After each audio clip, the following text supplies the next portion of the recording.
بسم اللہ الرحمن الرحیم۔ شروع اللہ کے نام سے جو بڑا مہربان نہایت رحم والا ہے۔ الحمد للہ رب العالمین الرحمن الرحیم مالک یوم الدین ایاک نعبد و ایاک نستعین اهدنا الصراط المستقيم صراط الذين أنعمت عليهم غير المغضوب عليهم ولا الضالين۔ سب تعریفیں اللہ ہی کے لیے ہیں جو تمام جہانوں کا پالنے والا ہے، جو بہت مہربان نہایت رحم کرنے والا ہے، جو بدلے کے دن قیامت کا مالک ہے۔ اے اللہ، ہم تیری ہی عبادت کرتے ہیں اور تجھ ہی سے مدد مانگتے ہیں۔ ہمیں سیدھا راستہ دکھا، ان لوگوں کا راستہ جن پر تو نے انعام فرمایا، نہ کہ ان کا جن پر تیرا غضب نازل ہوا، اور نہ ہی گمراہوں کا۔ بسم اللہ الرحمن الرحیم۔ شروع کرتا ہوں اللہ کے نام سے جو بڑا مہربان نہایت رحم والا ہے۔ الف لام میم ذالک الکتاب لا ریب فیہ ھدی للمتقین الذین یؤمنون بالغیب ویقیمون الصلاة ومما رزقناہم ينفقون والذین یؤمنون بما انزل الیک وما انزل من قبلک وبالآخرة هم یوقنون اولئک علی ھدی من ربہم واولئک هم المفلحون۔ الف لام میم، یہ کتاب ایسی ہے جس میں کوئی شبہ نہیں، راہ بتلانے والی ہے اللہ سے ڈرنے والوں کے لیے۔ وہ اللہ سے ڈرنے والے لوگ ایسے ہیں یقین لاتے ہیں چھپی ہوئی چیزوں پر اور قائم رکھتے ہیں نماز کو، اور جو کچھ دیا ہم نے ان کو اس میں سے خرچ کرتے ہیں۔ اور وہ لوگ ایسے ہیں کہ یقین رکھتے ہیں اس کتاب پر جو آپ کی طرف اتاری گئی ہے، اور ان کتابوں پر بھی جو آپ سے پہلے اتاری جا چکی ہیں، اور آخرت پر بھی وہ لوگ یقین رکھتے ہیں۔ بس یہ لوگ ہیں ٹھیک راہ پر جو ان کے پروردگار کی طرف سے ملی ہے، اور یہ لوگ ہیں پورے کامیاب۔ وَإِلَٰهُكُمْ إِلَٰهٌ وَاحِدٌ لَا إِلَٰهَ إِلَّا هُوَ الرَّحْمَٰنُ الرَّحِيمُ اللہ لا الہ الا هو الحی القیوم لا تأخذه سنة ولا نوم له ما في السماوات وما في الأرض من ذا الذي يشفع عنده إلا بإذنه يعلم ما بين أيديهم وما خلفهم ولا يحيطون بشيء من علمه إلا بما شاء وسع كرسيه السماوات والأرض ولا يؤوده حفظهما وهو العلي العظيم۔ اور ایسا معبود جو تم سب کے معبود بننے کا مستحق ہے، وہ تو ایک ہی معبود حقیقی ہے، اس کے سوا کوئی عبادت کے لائق نہیں۔ وہی رحمان ہے اور رحیم ہے۔ اللہ تعالیٰ ایسا ہے کہ اس کے سوا کوئی عبادت کے قابل نہیں، زندہ ہے، سنبھالنے والا ہے تمام عالم کا، نہ اس کو اونگ دبا سکتی ہے اور نہ ہی نیند۔ اسی کی مملوک ہیں سب، جو کچھ آسمانوں میں ہے اور جو کچھ زمین میں ہے۔ ایسا کون شخص ہے جو اس کے پاس کسی کی سفارش کر سکے بدون اس کی اجازت کے؟ وہ جانتا ہے ان کے تمام حاضر اور غائب حالات کو، اور وہ موجودات اس کے معلومات میں سے کسی چیز کو اپنے احاطہ علمی میں نہیں لا سکتے مگر جس قدر علم دینا وہی چاہے۔ اسی کی کرسی نے سب آسمانوں اور زمین کو اپنے اندر لے رکھا ہے، اور اللہ کو ان دونوں کی حفاظت کچھ گراں نہیں گزرتی، اور وہ عالی شان عظیم الشان ہے۔ لا اکراہ فی الدین قد تبین الرشد من الغی فمن یکفر بالطاغوت ویؤمن باللہ فقد استمسک بالعروة الوثقى لا انفصام لها واللہ سمیع علیم۔ اللہ ولی الذین آمنوا یخرجهم من الظلمات إلى النور والذین کفروا اولیاؤهم الطاغوت یخرجونهم من النور إلى الظلمات أولئك أصحاب النار هم فيها خالدون۔ للہ ما فی السماوات وما فی الارض وإن تبدوا ما فی انفسکم او تخفوه یحاسبکم به اللہ فیغفر لمن یشاء ویعذب من یشاء واللہ علی کل شیء قدیر۔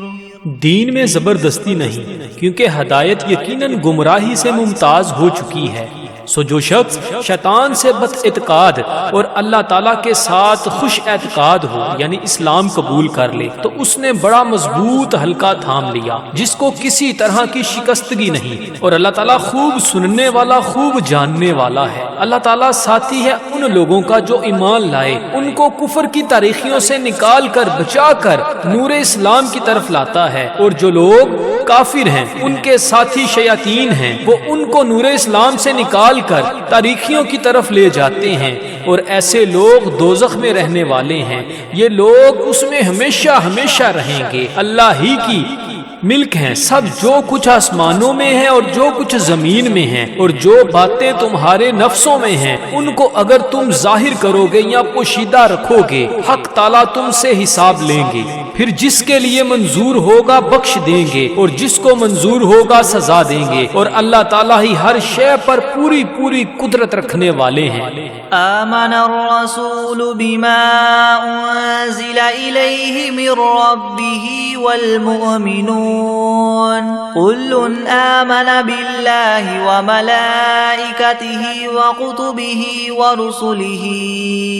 لا نفرق بين أحد من رسله وقالوا سمعنا وأطعنا غفرانك ربنا وإليك المصير۔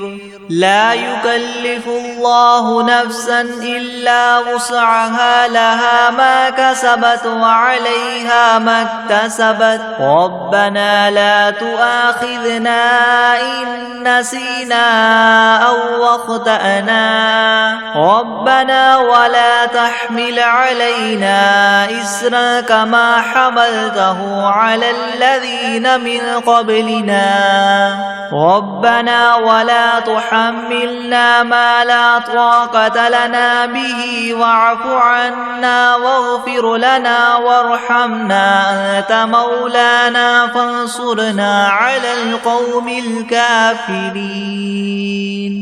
اعتقاد رکھتے ہیں رسول اس چیز کا جو ان کے پاس ان کے رب کی طرف سے نازل کی گئی، اور مومنین بھی سب کے سب عقیدہ رکھتے ہیں اللہ کے ساتھ اور اس کے فرشتوں کے ساتھ اور اس کی کتابوں کے ساتھ اور اس کے پیغمبروں کے ساتھ کہ ہم اس کے پیغمبروں میں سے کسی میں تفریق نہیں کرتے، اور سب نے یوں کہا کہ ہم نے آپ کا ارشاد سنا اور خوشی سے مانا، ہم آپ سے بخشش چاہتے ہیں اے ہمارے پروردگار، اور آپ ہی کی طرف ہم سب کو لوٹنا ہے۔ اللہ تعالیٰ کسی شخص کو مکلف نہیں بناتا مگر اسی کا جو اس کی طاقت اور اختیار میں ہو، اس کو ثواب بھی اس کا ہوتا ہے جو ارادے سے کرے، اور اس عذاب پر بھی اسی کا ہوگا جو ارادے سے کرے۔ اے ہمارے رب ہم پر داروگیر نہ فرمائیے اگر ہم بھول جائیں یا چوک جائیں، اے ہمارے رب ہم پر کوئی سخت حکم نہ بھیجیے جیسے ہم سے پہلے لوگوں پر آپ نے بھیجے تھے۔ اے ہمارے رب ہم پر کوئی ایسا بار دنیا یا آخرت کا نہ ڈالیے جس کی ہم کو سہار نہ ہو، اور درگزر کیجیے ہم سے اور بخش دیجیے ہم کو، اور رحم کیجئے ہم پر، آپ ہمارے کار ساز ہیں، سو آپ ہم کو کافر لوگوں پر غالب کیجئے۔ شہد اللہ انہ لا الہ الا ہوا والملائکۃ واولو العلم قائما بالقسط لا الہ الا هو العزیز الحکیم۔ قل اللہم مالک الملک تؤتی الملک من تشاء وتنزع الملک ممن تشاء وتعز من تشاء وتذل من تشاء بیدک الخیر انک علی کل شیء قدیر۔ گواہی دی ہے اللہ تعالیٰ نے اس کی کہ بجز اس کے کوئی معبود ہونے کے لائق نہیں، اور فرشتوں نے بھی اور اہل علم نے بھی اور معبود بھی وہ اس شان کے ہیں کہ اعتدال کے ساتھ انتظام رکھنے والے ہیں، ان کے سوا کوئی معبود ہونے کے لائق نہیں، وہ زبردست ہیں، حکمت والے ہیں۔ اے محمد صلی اللہ علیہ وآلہ وسلم، آپ اللہ تعالیٰ سے یوں کہیے کہ اے اللہ مالک تمام ملک کے، آپ ملک جس کو چاہے دے دیتے ہیں اور جس سے چاہے ملک لے لیتے ہیں، اور جس کو آپ چاہیں غالب کر دیتے ہیں اور جس کو آپ چاہیں پست کر دیتے ہیں، آپ ہی کے اختیار میں ہے، سب بلائی بلا شبہ آپ ہر چیز پر پوری قدرت رکھنے والے ہیں۔ تولج اللیل فی النہار وتولج النہار فی اللیل وتخرج الحی من المیت وتخرج المیت من الحی وترزق من تشاء بغیر حساب۔ آپ رات کو دن میں داخل کر دیتے ہیں اور دن کو رات میں داخل کر دیتے ہیں، اور آپ جاندار چیز کو بے جان سے نکال لیتے ہیں اور بے جان چیز کو جاندار سے نکال لیتے ہیں، اور آپ جس کو چاہیں بے شمار رزق عطا فرماتے ہیں۔ ان ربکم اللہ الذی خلق السماوات والارض فی 6 ایام ثم استوى على العرش يغشي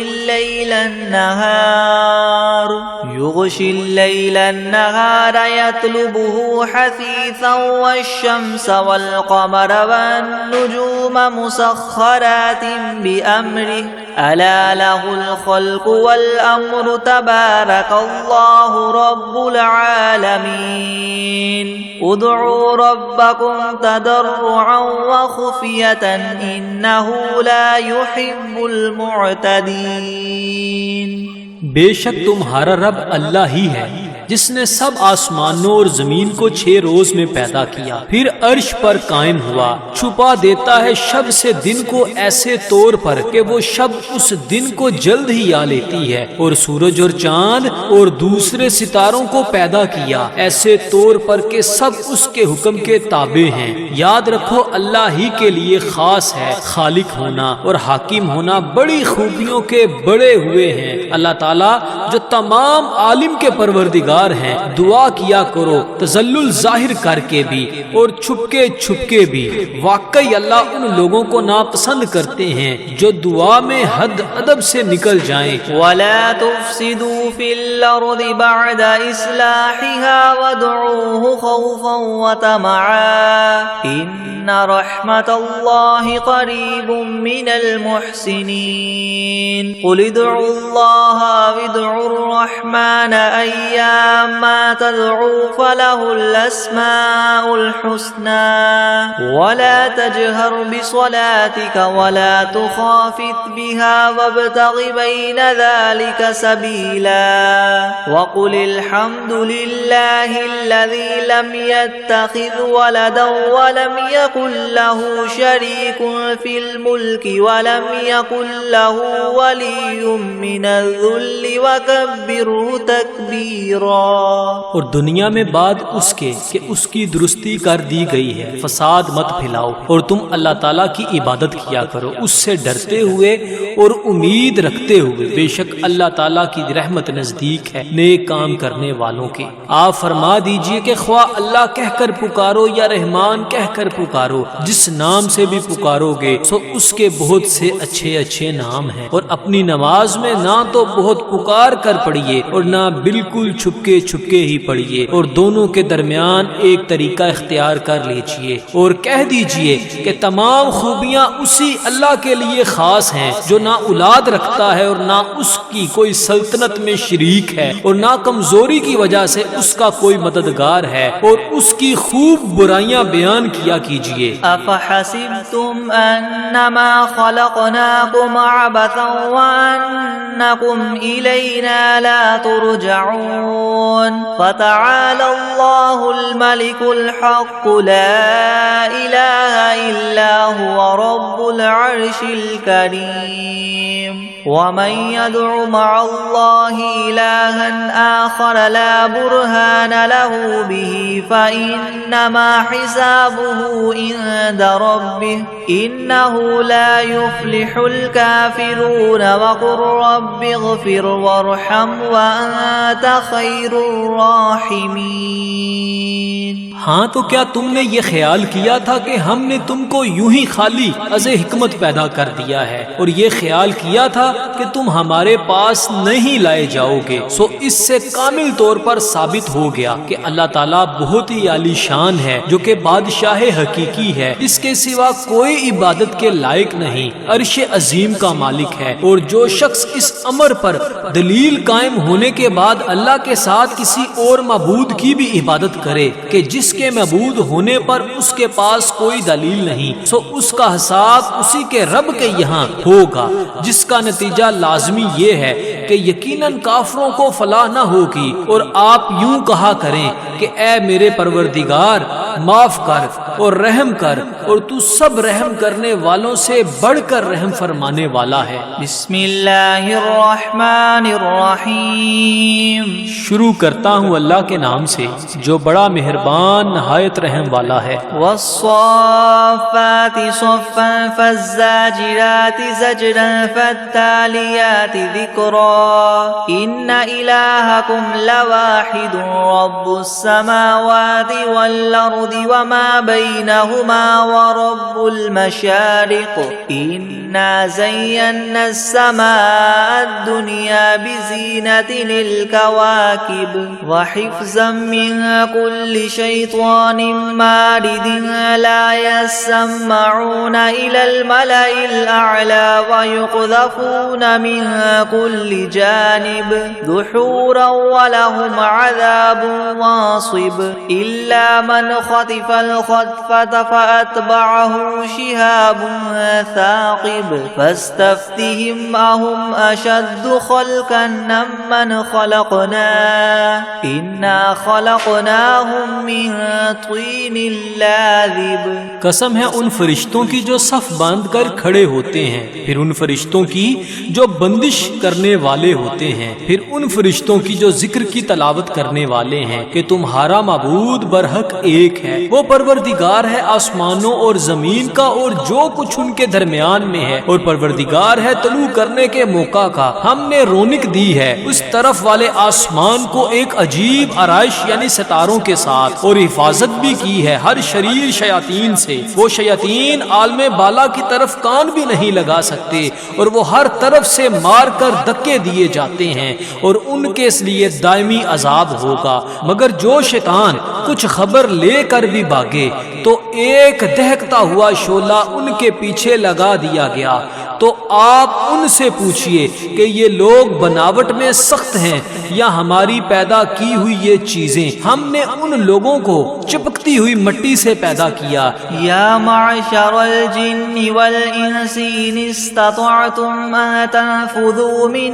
اقطار السماوات والارض فانفذوا لا تنفذون الا بسلطان فبأي آلاء ربكما تكذبان يرسل عليكما شواظ من نار ونحاس فلا تنتصران فبأي آلاء ربكما تكذبان فإذا انشقت السماء فكانت وردة كالدهان فبأي آلاء ربكما تكذبان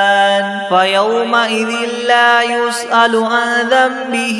إنس ولا جان فبأي آلاء ربكما تكذبان۔ اے گروہ جن و انس، کہ اگر تم کو یہ قدرت ہے کہ آسمان اور زمین کی حدود سے کہیں باہر نکل جاؤ تو ہم بھی دیکھیں، نکلو، مگر بدون زور کے نہیں نکل سکتے اور زور ہے نہیں۔ سو اے جن و انس، تم اپنے پروردگار کی کون کون سی نعمتوں کے منکر ہو جاؤ گے؟ تم دونوں پر قیامت کے روز آگ کا شعلہ اور دھواں چھوڑا جائے گا، پھر تم اس کو ہٹا نہ سکو گے۔ سو اے جن و انس، تم اپنے رب کی کون کون سی نعمتوں کے منکر ہو جاؤ گے؟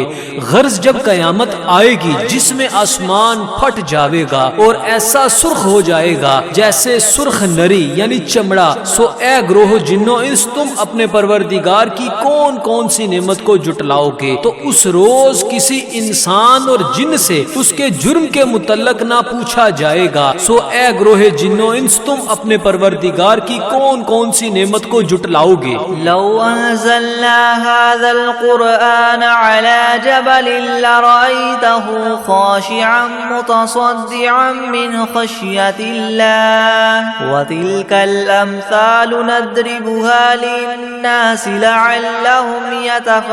يتفكرون هو الله الذي لا إله إلا هو عالم الغيب والشهادة هو الرحمن الرحيم هو الله الذي لا إله إلا هو الملك القدوس السلام المؤمن المهيمن العزيز الجبار المتكبر سبحان الله عما يشركون هو الله الخالق البارئ المصور له الأسماء الحسنى يسبح له ما في السماوات والأرض وهو العزيز الحكيم۔ اگر ہم اس قرآن کو کسی پہاڑ پر نازل کرتے تو اے مخاطب تو اس کو دیکھتا کہ خدا کے خوف سے دب جاتا اور پھٹ جاتا، اور ان مضامین عجیبہ کو ہم نے لوگوں کے لیے نفع کے لیے بیان کرتے ہیں تاکہ وہ سوچیں۔ وہ ایسا معبود ہے کہ اس کے سوا کوئی اور معبود بننے کے لائق نہیں۔ وہ جاننے والا ہے پوشیدہ چیزوں کا اور ظاہر چیزوں کا، وہی بڑا مہربان رحم والا ہے۔ وہ ایسا معبود ہے کہ اس کے سوا کوئی اور معبود نہیں۔ وہ بادشاہ ہے، سب عیبوں سے پاک ہے، سالم ہے، امن دینے والا ہے، نگہبانی کرنے والا ہے، زبردست ہے، خرابی درست کرنے والا ہے، بڑی عظمت والا ہے۔ اللہ تعالیٰ جس کی شان یہ ہے کہ لوگوں کے شرک سے پاک ہے، وہ معبود برحق ہے، پیدا کرنے والا ہے، ٹھیک ٹھیک بنانے والا ہے، وہ صورت بنانے والا ہے، اس کے اچھے اچھے نام ہے۔ سب چیزیں اسی کی تسبیح کرتی ہیں جو آسمان میں ہے اور جو کچھ زمین میں ہے، اور وہی زبردست حکمت والا ہے۔ بسم اللہ الرحمن الرحیم۔ شروع کرتا ہوں اللہ کے نام سے جو بڑا مہربان نہایت رحم والا ہے۔ قل اوحی الی انہ استمع نفر من الجن فقالوا انا سمعنا قرآنا عجبا يهدي الى الرشد فآمنا به ولن نشرك بربنا احدا وانه تعالى جد ربنا ما اتخذ صاحبة ولا ولدا وأنه كان يقول سفيهنا على الله شططا۔ آپ ان لوگوں سے کہیے کہ میرے پاس اس بات کی وحی آئی ہے کہ جنات میں سے ایک جماعت نے قرآن سنا، پھر اپنی قوم میں واپس جا کر انہوں نے کہا کہ ہم نے عجیب قرآن سنا ہے جو راہ راست بتلاتا ہے، سو ہم تو اس پر ایمان لے آئے اور ہم اب اپنے رب کے ساتھ کسی کو شریک نہ بنائیں گے۔ اور انہوں نے یہ بھی بیان کیا کہ ہمارے پروردگار کی بڑی شان ہے، اس نے نہ کسی کو بیوی بنایا اور نہ اولاد، اور ہم میں جو احمق ہوئے وہ اللہ کی شان میں حد سے بڑی ہوئی باتیں کہتے ہیں۔ بسم اللہ الرحمن الرحمن الرحیم. شروع کرتا ہوں اللہ کے نام سے جو بڑا مہربان نہایت رحم والا ہے. قل یا ایھا الکافرون لا اعبد ما تعبدون ولا انتم عابدون ما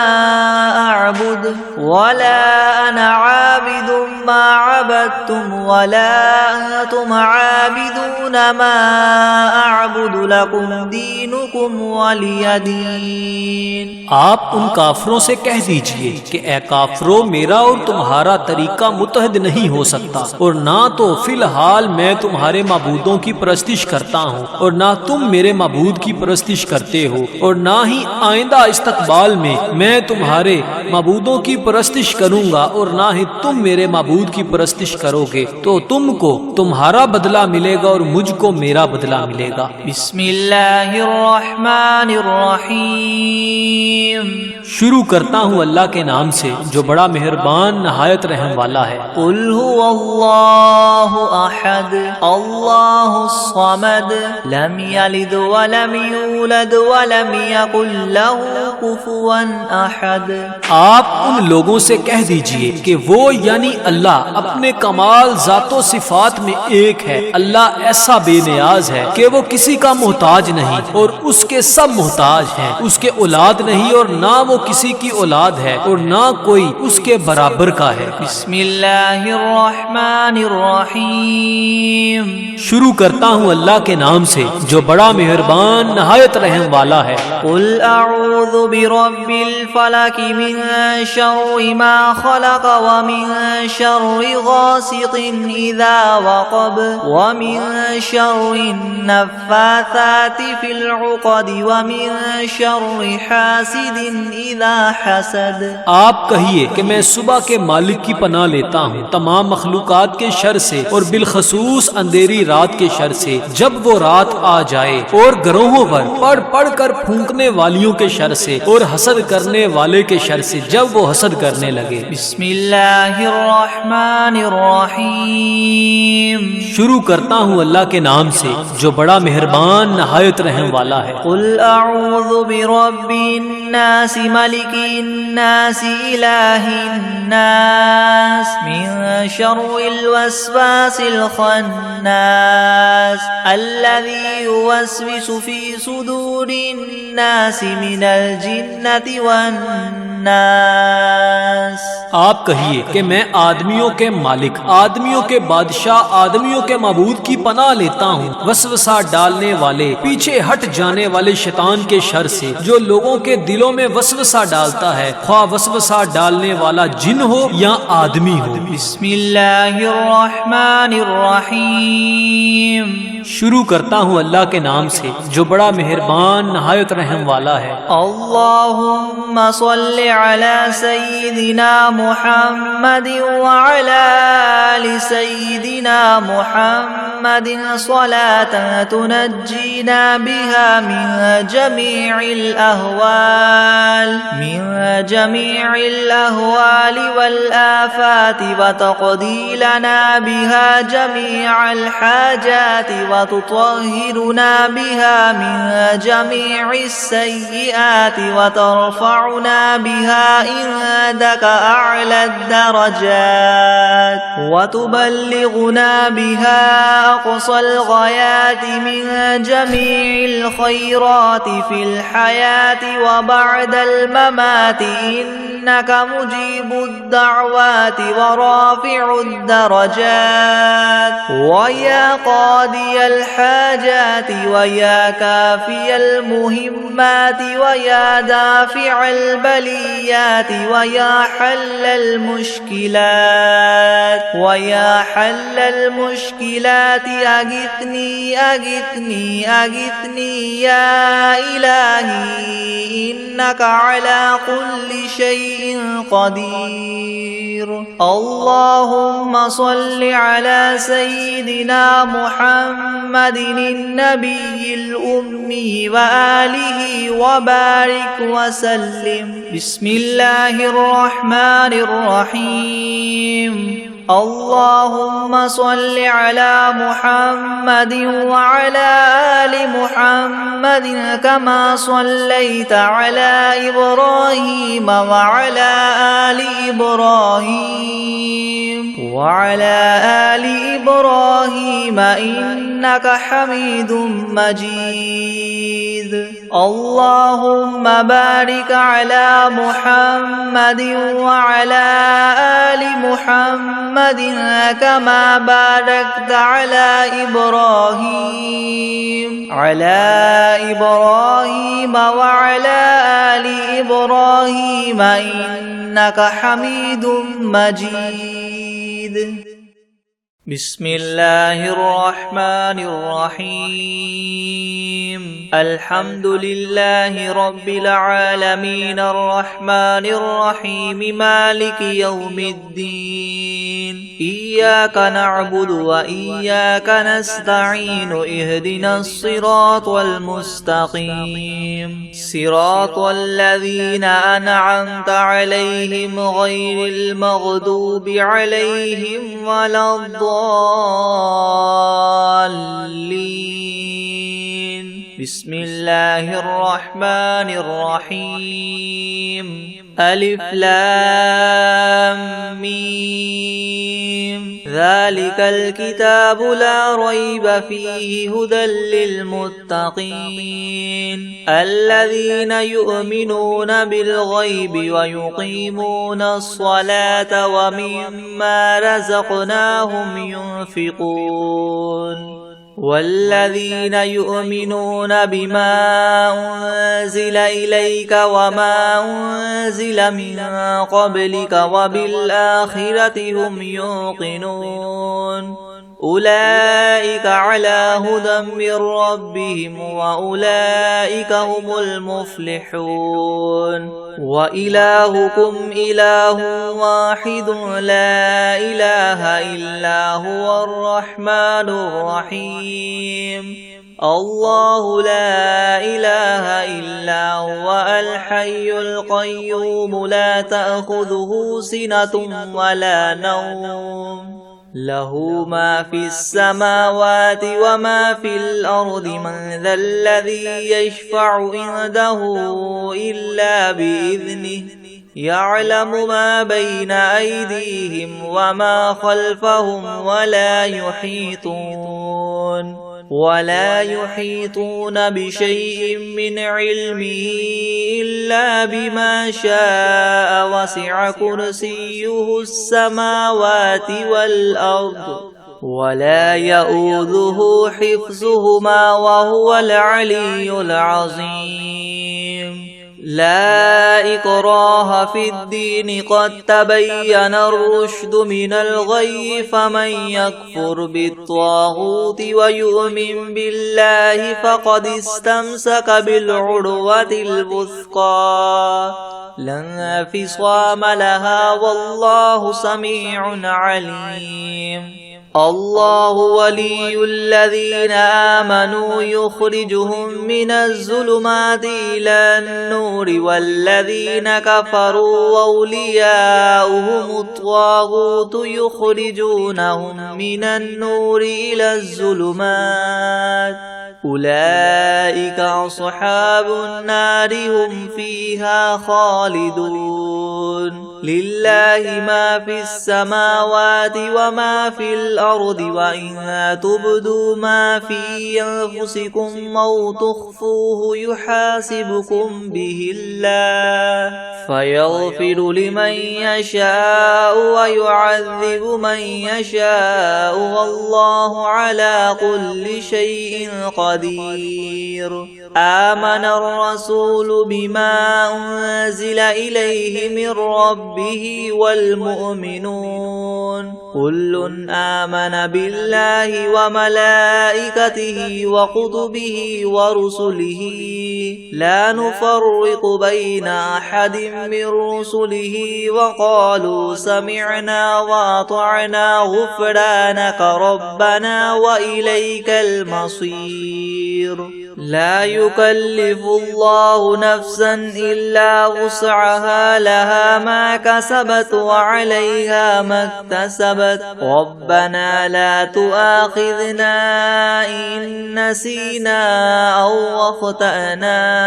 ربنا ولا تحمل علينا إسرا كما حملته على الذين من قبلنا ربنا ولا تحملنا ما لا طاقة لنا به واعف عنا واغفر لنا وارحمنا أنت مولانا فانصرنا على القوم الكافرين شهد الله أنه لا إله إلا هو والملائكة وأولو العلم قائما بالقسط لا إله إلا هو العزيز الحكيم قل اللهم مالك الملك تؤتي الملك من تشاء وتنزع الملك ممن تشاء وتعز من تشاء وتذل من تشاء بيدك الخير إنك على كل شيء قدير تولج الليل في النهار وتولج النهار في الليل وتخرج الحي من الميت وتخرج الميت من الحي وترزق من تشاء بغير حساب إن ربكم الله الذي خلق السماوات والأرض في 6 أيام ثم استوى على العرش يغشي الليل النهار يطلبه حثيثا والشمس والقمر والنجوم مسخرات بأمره ألا له الخلق والأمر تبارك الله رب العالمين ادعوا ربكم تضرعا وخفية إنه لا يحب المعتدين ولا تفسدوا في الأرض بعد إصلاحها وادعوه خوفا وطمعا إن رحمة الله قريب من المحسنين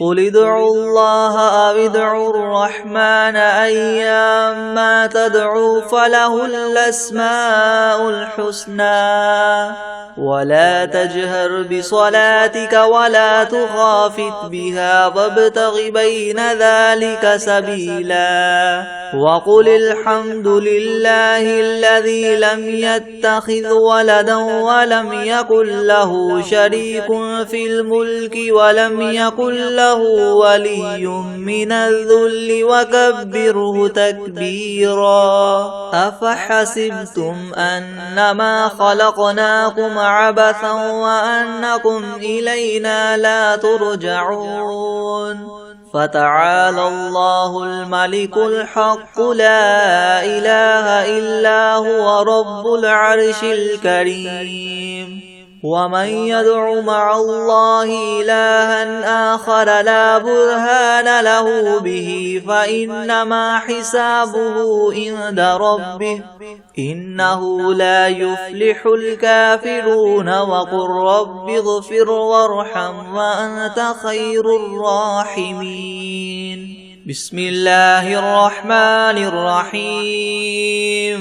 والصافات صفا فالزاجرات زجرا فالتاليات ذكرا إن إلهكم لواحد رب السماوات والأرض وما بينهما ورب المشارق إنا زينا السماء الدنيا بزينة الكواكب وحفظا من كل شيطان مارد لا يسمعون إلى الملأ الأعلى ويقذفون من كل جانب دحورا ولهم عذاب واصب إلا من خطف الخطفة فأتبعه شهاب ثاقب فاستفتهم أهم أشد خلقا ممن خلقنا إنا خلقناهم من طين لاذب يا معشر الجن والإنس إن استطعتم أن تنفذوا من أقطار السماوات والأرض فانفذوا لا تنفذون إلا بسلطان فبأي آلاء ربكما تكذبان يرسل عليكما شواظ من نار ونحاس فلا تنتصران فبأي آلاء ربكما تكذبان فإذا انشقت السماء فكانت وردة كالدهان فبأي آلاء ربكما تكذبان فيومئذ لا يسأل عن ذنبه إنس ولا جان فبأي آلاء ربكما تكذبان لو أنزلنا هذا القرآن على جبل لرأيته خاشعا متصدعا من خشية الله وتلك الأمثال نضربها للناس لعلهم يتفكرون هو الله الذي لا إله إلا هو عالم الغيب والشهادة هو الرحمن الرحيم هو الله الذي لا إله إلا هو الملك القدوس السلام المؤمن المهيمن العزيز الجبار المتكبر سبحان الله عما يشركون هو الله الخالق البارئ المصور له الأسماء الحسنى يسبح له ما في السماوات والأرض وهو العزيز الحكيم بسم الله الرحمن الرحيم قل أوحي إلي أنه استمع نفر من الجن فقالوا إنا سمعنا قرآنا عجبا يهدي إلى الرشد فآمنا به ولن نشرك بربنا أحدا وأنه تعالى جد ربنا ما اتخذ صاحبة ولا ولدا وأنه كان يقول سفيهنا على الله شططا بسم الله الرحمن الرحيم قل يا أيها الكافرون لا أعبد ما تعبدون ولا أنتم عابدون ما أعبد ولا أنا عابد ما عبدتم ولا أنتم عابدون ما أعبد لكم دينكم ولي دين بسم الله الرحمن الرحيم قل هو الله أحد الله الصمد لم يلد ولم يولد ولم يكن له كفوا أحد بسم الله الرحمن الرحيم قل أعوذ برب الفلق من شر ما خلق ومن شر غاسق إذا وقب ومن شر النفاثات في العقد ومن شر حاسد إذا حسد بسم الله الرحمن الرحيم قل أعوذ برب الناس ملك الناس إله الناس من شر الوسواس الخناس الذي يوسوس في صدور الناس من الجنة والناس بسم الله الرحمن الرحيم الرحمن علم القرآن خلق الإنسان علمه البيان الشمس والقمر بحسبان والنجم والشجر يسجدان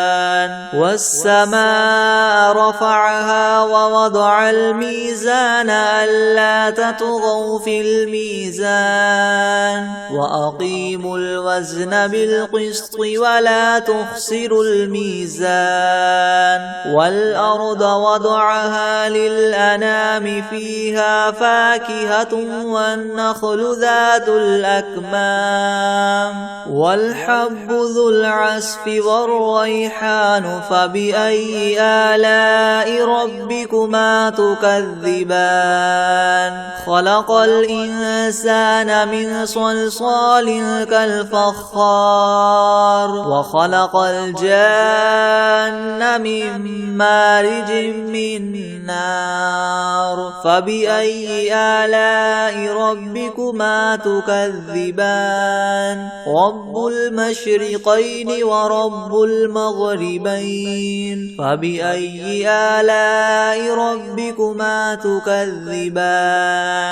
مرج البحرين يلتقيان بينهما برزخ لا يبغيان فبأي آلاء ربكما تكذبان يخرج منهما اللؤلؤ والمرجان فبأي آلاء ربكما تكذبان وله الجوار المنشآت في البحر كالأعلام فبأي آلاء ربكما تكذبان كل من عليها فان ويبقى وجه ربك ذو الجلال والإكرام فبأي آلاء ربكما تكذبان يسأله من في السماوات والأرض كل يوم هو في شأن فبأي آلاء ربكما تكذبان سنفرغ لكم أيها الثقلان فبأي آلاء ربكما تكذبان يا معشر الجن والإنس إن استطعتم أن تنفذوا من أقطار السماوات والأرض فانفذوا لا تنفذون إلا بسلطان فبأي آلاء ربكما تكذبان يرسل عليكما شواظ من نار ونحاس فلا تنتصران فبأي آلاء ربكما تكذبان فإذا انشقت السماء فكانت وردة كالدهان فبأي آلاء ربكما تكذبان فيومئذ لا يسأل عن ذنبه إنس ولا جان فبأي آلاء ربكما تكذبان يعرف المجرمون بسيماهم فيؤخذ بالنواصي والأقدام فبأي آلاء ربكما تكذبان هذه جهنم التي يكذب بها المجرمون يطوفون بينها وبين حميم آن فبأي آلاء ربكما تكذبان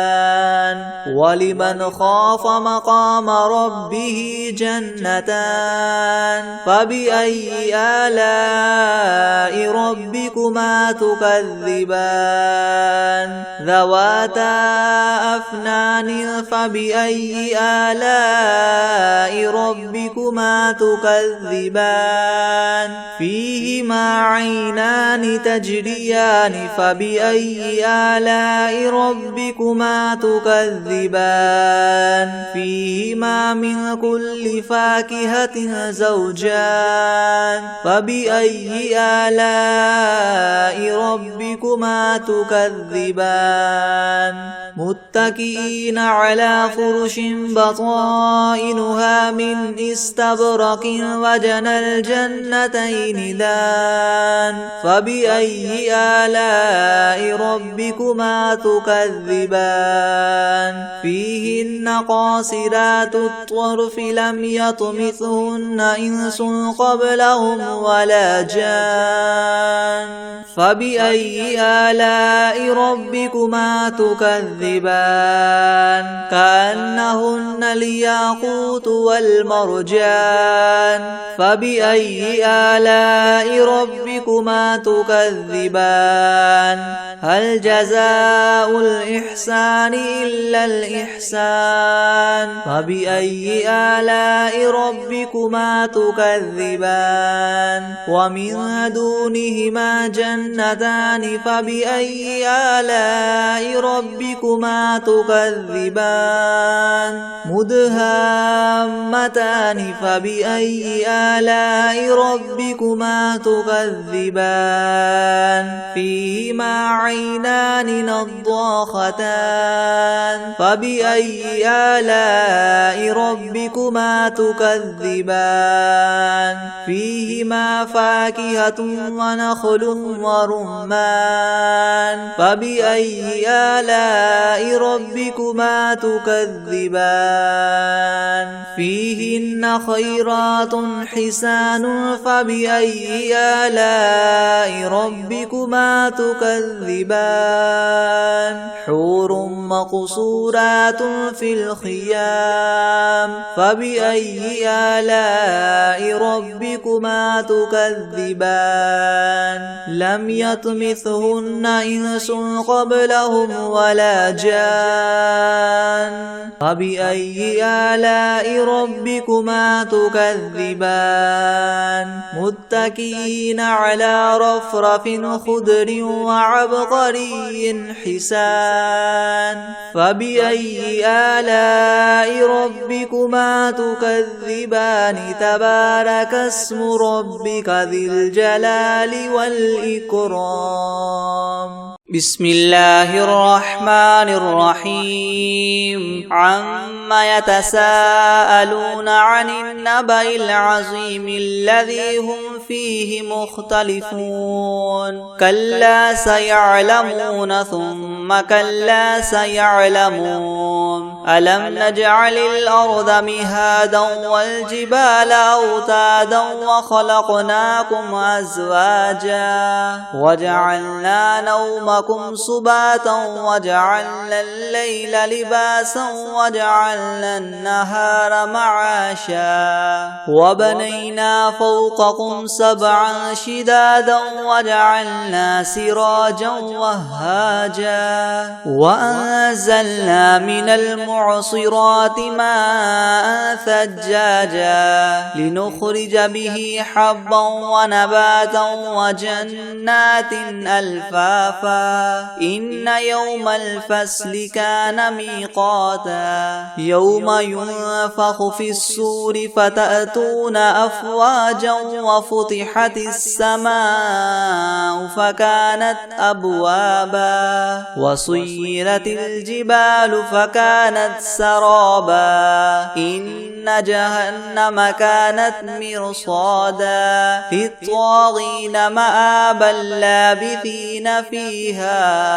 أحقابا لا يذوقون فيها بردا ولا شرابا إلا حميما وغساقا جزاء وفاقا إنهم كانوا لا يرجون حسابا حسابا وكذبوا بآياتنا كذابا وكل شيء أحصيناه كتابا فذوقوا فلن نزيدكم إلا عذابا إن للمتقين مفازا حدائق وأعنابا وكواعب أترابا وكأسا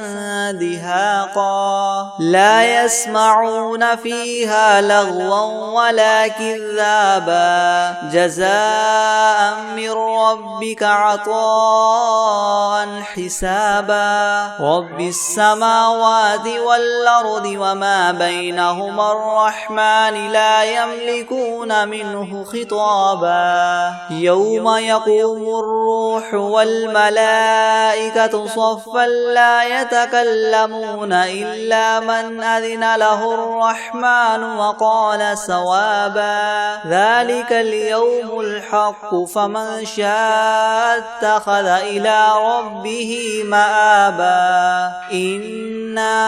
أنذرناكم عذابا قريبا يوم ينظر المرء ما قدمت يداه ويقول الكافر يا ليتني كنت ترابا بسم الله الرحمن الرحيم الله لا إله إلا هو الحي القيوم لا تأخذه سنة ولا نوم له ما في السماوات وما في الأرض من ذا الذي يشفع عنده إلا بإذنه يعلم ما بين أيديهم وما خلفهم ولا يحيطون بشيء من علمه إلا بما شاء وسع كرسيه السماوات والأرض ولا يؤوده حفظهما وهو العلي العظيم بسم الله الرحمن الرحيم قل يا أيها الكافرون لا أعبد ما تعبدون ولا أنتم عابدون ما أعبد ولا أنا عابد ما عبدتم ولا أنتم عابدون ما أعبد لكم دينكم ولي دين بسم الله الرحمن الرحيم قل هو الله أحد الله الصمد لم يلد ولم يولد ولم يكن له كفوا أحد أعوذ بالله من الشيطان الرجيم بسم الله الرحمن الرحيم قل أعوذ برب الفلق من شر ما خلق ومن شر غاسق إذا وقب ومن شر النفاثات في العقد ومن شر حاسد إذا حسد بسم الله الرحمن الرحيم قل أعوذ برب الناس ملك الناس إله الناس من شر الوسواس الخناس الذي يوسوس في صدور الناس من الجنة والناس